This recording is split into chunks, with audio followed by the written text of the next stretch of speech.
Right, so hello and welcome back to Books and Things, and welcome to another video, and welcome to my June wrap-up. Today I'm going to tell you about all the books that I read in the month of June.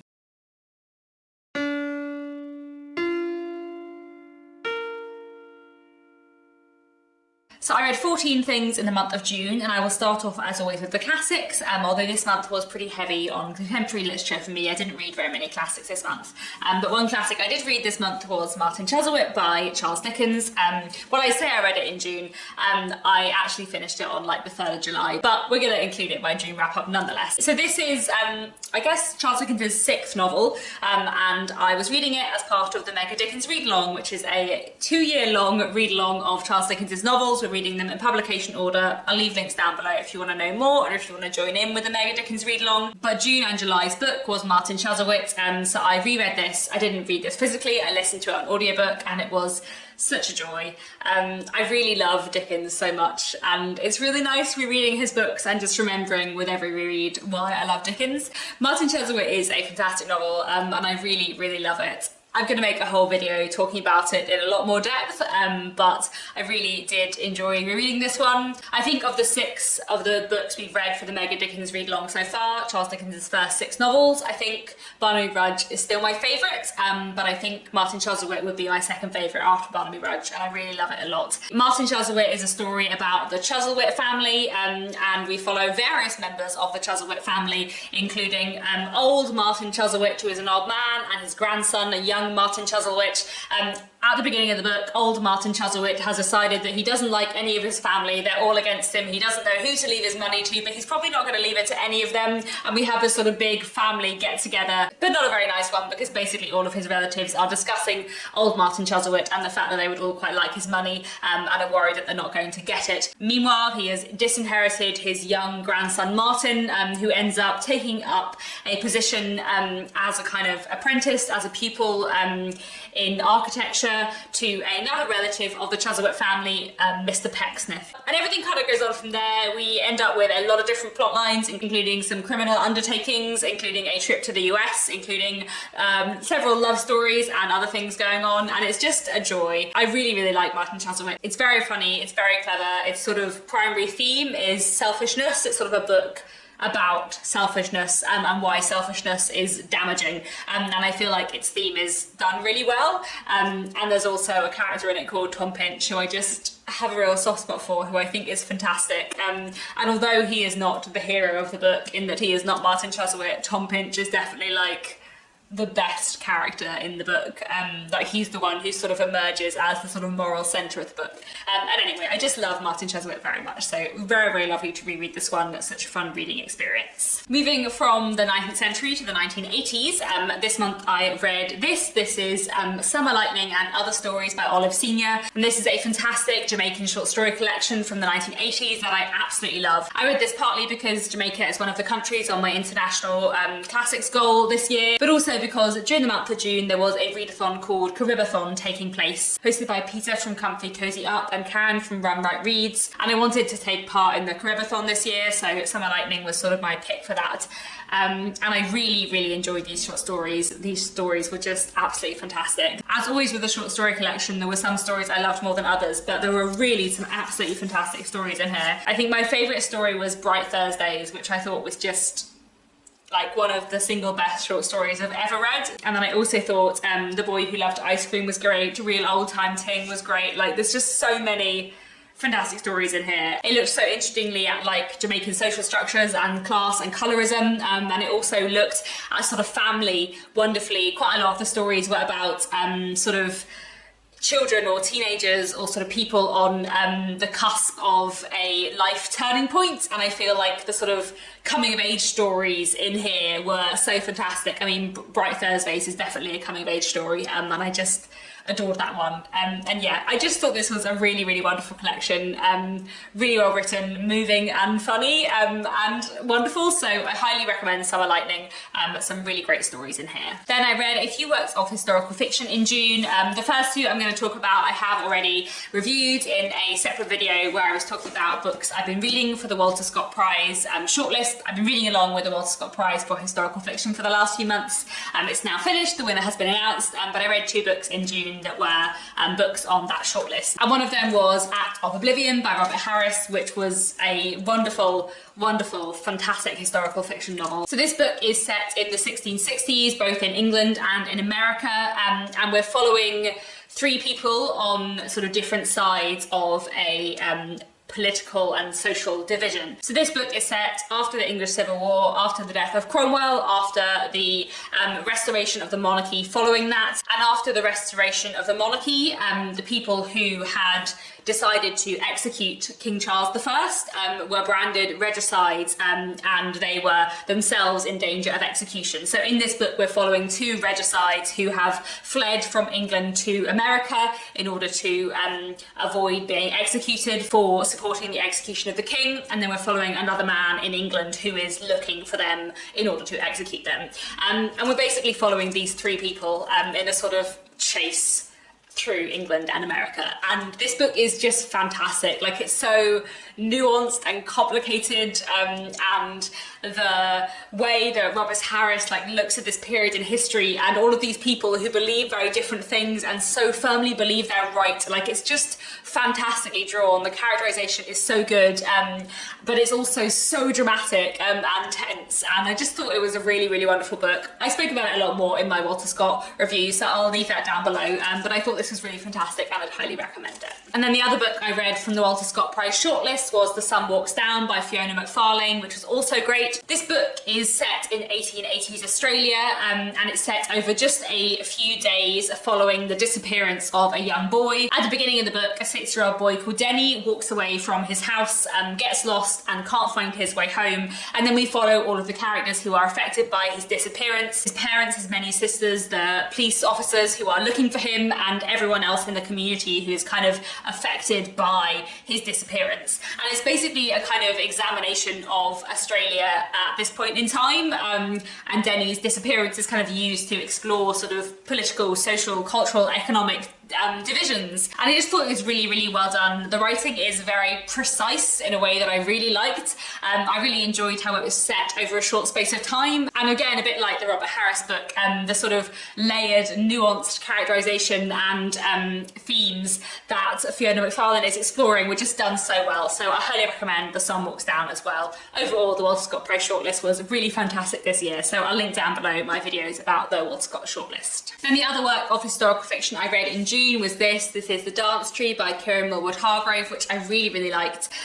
This is the second book I've read by Karen Millward Hargrave. I read The Mercies a year or two ago, and I read this partly for the FOMO book club, which is taking place on BookTube. I'll link down below and the booktubers who host that. So this book is set in 1518 in Strasbourg, and something very strange happened. Real life actually happened in 1518 in Strasbourg, where people, a lot of them women, just started sort of dancing, and then it caught and became almost like a kind of trance, I suppose, that people would dance until they injured themselves, and people would literally dance until they died.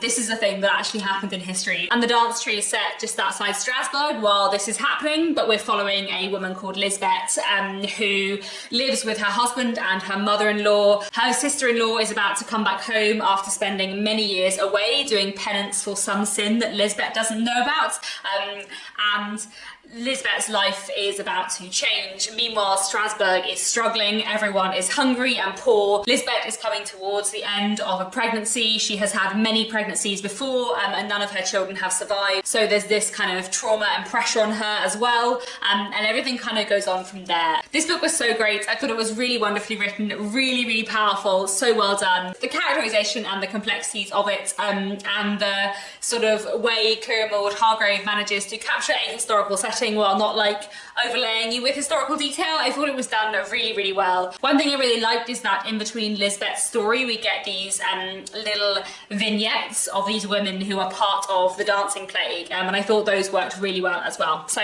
highly recommend The Dance Tree. It was a great read. Then I also read 2 rom-coms in June, both of which I really loved. So first I read Mrs. Nash's Ashes by Sarah Adler, which I absolutely adored. I feel like this is one of my favourite rom-coms of all time. It was just an utter delight. I'm going to to tell you the premise, but before I tell you the premise, I'm going to read the first few sentences, because one, I fell in love with this book from the first few sentences, but also I feel like the first few sentences give you quite a good sense of the premise in a way that maybe I would find harder to explain. Rose McIntyre Nashs died peacefully in her sleep at age 98, and now I carry part of her with me wherever I go. I do not mean that figuratively. She's inside a small wooden box tucked away in my backpack as we speak. Not all of her, of course. Geoffrey Nashs wasn't about to hand over his entire grandmother to the weird girl who lived in her spare bedroom, but Geoffrey was kind enough to give me 3 tablespoons of her ashes. Again, not figurative. He portioned her out with a measuring spoon from the kitchen. Probably not the request he was expecting when he asked if I'd like something to remember her by, but he didn't seem to mind too much. Basically, in this book, we're following Millie, who's, I think, in her late 20s, maybe early 30s. She is a former child actress turned historical researcher, and Millie's best friend, an elderly woman who she lodged with, has recently passed away. And now Millie is on a journey across the US in order to reunite Mrs. Nash's ashes with Mrs. Nash's long-lost love, Elsie, whom she worked with during the Second World War. Millie was intending to fly, but after all the flights are grounded, she ends up on an unexpected road trip with her ex-boyfriend's frenemy, Hollis, who she's met once or twice before. She thinks is very attractive, but she doesn't really know whether or not she likes him, and everything kind of goes on from there.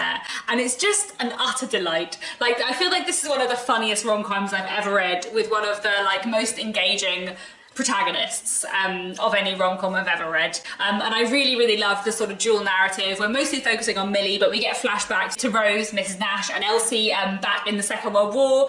And meanwhile, we're following Millie and Hollis on this weird road trip where they end up in lots of random places, including at a broccoli festival. It's so random, but it's so delightful. It's one of those books that is weird in all the ways I like. The narrative voice is so distinctive and so fun, and it is just hilarious. So I highly, highly recommend this. Absolutely fantastic rom-com. And I also feel like often when I read rom-coms, I really, really enjoy them, but I don't usually find that I necessarily relate to or feel like I have much in common with the main character. And I don't just mean that I feel like I'm not like that character, but often I feel like I wouldn't be in the same friendship group as that character, if that makes sense. But reading Mrs. Nash's Ashes, it's not that Millie is like me, but Millie would be my friend. I feel like Millie is my kind of person. I just love this so much. So I highly, highly recommend Mrs. Nash's Ashes. Such a delight. Just a joy. And then the other rom-com I read this month was You and Me on Vacation by Emily Henry, which I think in the US is called The People We Meet on Vacation. This is the first book by Emily Henry that I've read, and I really, really enjoyed it. I definitely want to read more by Emily Henry in the future. I chose my first Emily Henry mostly by putting a hold on all the Emily Henry books on audiobook on the library and seeing which hold came in first, and it was You and Me on Vacation. So I listened to that and I really enjoyed it. You and Me on Vacation is a kind of friends to lovers rom-com, which is about Poppy and Alex. Poppy and Alex have been friends for a very long time, and they have a tradition of going on holiday together every summer. But 2 years ago, something happened, and they haven't really spoken very much since. But this summer, Poppy decides that she's unhappy and she really misses her friend. So she asks Alex if he wants to come on another trip with her. Everything soon starts to go wrong. The air conditioning is broken, the flat they've rented is horrible, and Poppy begins to worry that there is no chance of her salvaging her friendship with Alex. And meanwhile, as we go through the sort of present day summer, we also have flashbacks to previous summers when Alex and Poppy have been on holiday together, and we get a sense of their sort of friendship and relationship over time. I really enjoyed You and Me on Vacation. It was another very, very funny rom-com. I would say that in general, what I'm looking for in a rom-com is more com and less rom. I enjoy the romance, but also I'm really, really here for the humour. And You and Me on Vacation, like Mrs. Nash's Ashes, was very sharp and very funny. And a lot of the exchanges between Poppy and Alex really made me laugh. But as well as being really funny with a really great love story, I also feel like You and Me on Vacation looked at a lot of serious themes really well. In fact, both You and Me on Vacation and Mrs. Nash's Ashes looked quite effectively at loneliness. And You and Me on Vacation also kind of looks at aspiration and disappointment. So the main character, Poppy, has kind of achieved what she wanted to do. She's got the job she wants and the flat she wants and the life she wants, but she's not happy. And she can't really understand why she isn't happy, so she feels sort of guilty about not feeling happy. And I feel like that was just explored really well as well. So I'd highly recommend You and Me on Vacation. Really great read, and yeah, I'm excited to read more by Emily Henry in the future. Then I also finished off a work of non-fiction in June, and that was The Anthropocene Reviewed by John Green.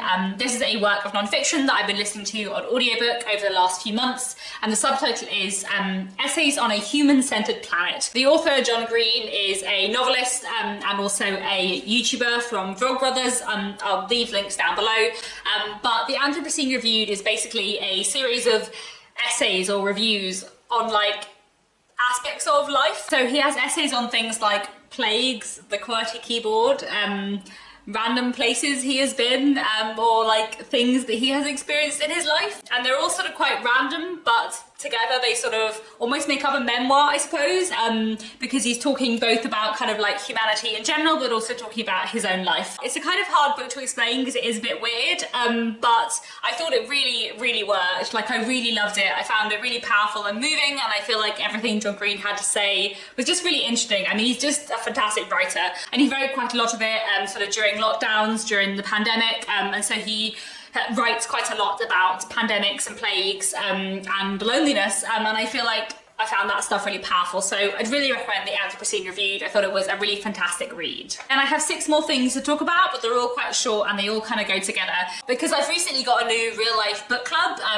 where we're focusing on things that aren't novels. So every time we meet, we have read a short story, a poetry collection and a play, and then we discuss them. And we met like twice in June, once at the beginning and once at the end. So I have 2 plays, 2 poetry collections and 2 short stories that I read in June. So let's start off with the 2 short stories that I read for my book club, one of which I have read before and really liked, and one of which I did not like.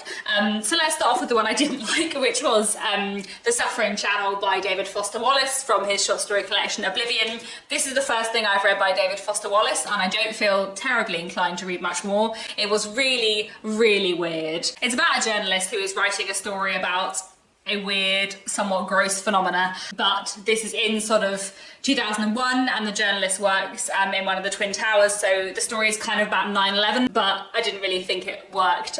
So in general, I did not enjoy The Suffering Channel. Not a successful short story for me, but that's fine. And then the other short story we read for the book club was from this collection. This is In the Country by Mia Alvar, which I've read before and highly recommend. Mia Alvar is a wonderful short story writer from the Philippines, and this is a fantastic collection. And the short story read from that is Esmeralda, which I picked. This was my choice for the second meeting of our book club, because it's a short story which, sort of like The Suffering Channel, is about 9/11, but I think Esmeralda is a much more successful short story, and it's about a cleaner who works in one of the Twin Towers, and her sort of complicated relationship with a man whose office she cleans. And it is a really, really powerful, fantastic short story. Highly recommend Esmeralda, and I highly recommend In the Country as a whole. Then we read 2 poetry collections, the first being White Ghosts by Kate Hale. This is an interesting collection which at its heart is kind of looking at heritage, and it's basically Kate Hale looking back on several generations of her family, going back to 19th century America, where several members of her family were involved in slavery and owning slaves, and she's looking back at the legacy of her family and her heritage, I suppose, looking at gender and race, and sort of moving from the past to the present, following her family through the female line. There were some poems in here that I thought were really powerful, and that used form in really interesting ways, and I sort of found the premise of the collection as a whole, the sort of look at heritage and moving forward through time, through different generations, I found really interesting. I do probably feel like there were quite a few themes that were maybe sort of partially tackled that I would have liked to be tackled more in full. And I would say that like the marketing of this, I suppose, made me think it was going to be more about her ancestors in 19th century America, and more about sort of slavery and looking back on that in her family tree, whereas actually that's sort of probably the first half of the collection, and then it moves more forward in time and looks at other things. It's a very ambitious collection, and I'm not sure that I always felt like the themes were as like focused on as they could have been. So I have sort of mixed feelings on this one, I suppose, but there were some strong poems within it. But then the other poetry collection I read in June, I really loved, and that is this is Sonnets for Albert by Anthony Joseph. And this actually is also a poetry collection sort of looking at legacy and heritage. So this is a collection of poems which the author wrote after the death of his father. The poems basically look at his relationship with Albert over the years, and look really powerfully at a grief that is very, very strong, although the relationship between the father and son was really, really complicated and not always easy. And I just thought it was so well done. Each individual poem was really good, but also from the collection as a whole, you got such a good sense of Albert as a person, which I just thought was done really, really well.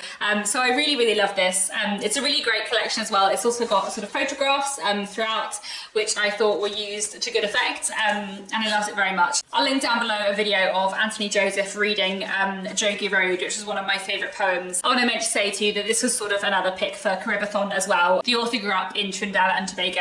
He's lived in the UK for a long time now, but quite a lot of the poems take place in Trinidad and Tobago. And anyway, I thought this was a really great collection. And finally, I read 2 plays. Both of these I have actually seen on stage before, but it was really nice to reread them and rediscover them. The first of them was Mosquitoes by Lucy Kirkwood. Lucy Kirkwood is a real favourite playwright of mine, and basically this is a play about 2 sisters who are very, very different, and about their relationships and the things that come between them. Alice is a scientist, Jenny is not. Alice thinks that Jenny is slightly stupid, and Jenny thinks that Alice is very patronising. And basically this play looks at the clash between them and how that affects their families around them, but it's all set during the turning on of the Hadron Collider. It's a really interesting play. It's one of those plays where I sort of dislike everyone, but in a very interesting way, and I really, really recommend it. I think it's great. Then the other play I read in June was The Prince by Abigail Thorne. Abigail Thorne has a YouTube channel actually, Philosophy Tube, which I'll link down below. She talks about philosophy, which you would probably guess by her channel being called Philosophy Tube, and I really, really enjoyed reading this play. I saw it back in October when it was on at Southwark Playhouse, but it was really, really nice to read it actually, especially to kind of see what is and isn't in the stage directions, which I always find really interesting when reading a play. Anyway, The Prince is one of those wonderful plays that is simultaneously massive fun and also like really thematically interesting. So The Prince basically takes as a premise that a few people have got stuck in a sort of interconnected Shakespeare metaverse. So Jen and Sam, who are from the real life modern world, have somehow got stuck inside Henry IV Part 1, and they're trying to find a way out. But the more Jen speaks to and accidentally interacts with the characters in Henry IV Part 1, the more she realises that maybe everyone is kind of trapped. And it's just massive, massive fun, especially as someone who enjoys Shakespeare and enjoys like meta things interacting with classics. It's just an utter joy. And meanwhile, all these themes of kind of performance and being trapped in a role that you feel you must play are kind of tied up with the play's themes of gender identity. It's really a play that is both in equal measures about trans identity and about Shakespeare. So I really highly recommend The Prince. It's fantastic. And yeah, I loved seeing it on stage last year, so it was really nice to read it and just enjoy it all over again. So highly recommend The Prince. Great book to end on. So those are all the things I read in June. I feel like I've been rambling for a long time, so I'm sorry if this has been a long video. But I had a really good reading month in June. I read a lot of great things. So let me know down in the comments, have you read any of these books? What did you think of them? What was your favourite book that you read in June? And that's all for now. Thanks so much for watching, and I'll be back very soon with another bookish video.